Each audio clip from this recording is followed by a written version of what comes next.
அனைவருக்கும் வணக்கம். என்னோட வியூவர்ஸ் சப்ஸ்கிரைபர்ஸ் அனைவருக்கும் நன்றி. இன்னைக்கு நம்ம பார்த்துருக்க பாட்டு பார்த்தீங்கன்னா ஊற்று தண்ணீரே இந்த தேவாவி இந்த பாட்டு தான் பார்த்துருக்கோம். பாட்டோட ஸ்கேல் பார்த்தீங்கன்னா E major, E, E, G flat, B.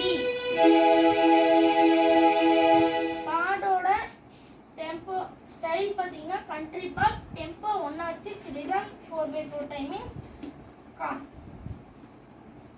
Cards மட்டும் பார்க்கலாம், வாங்க போகலாம்.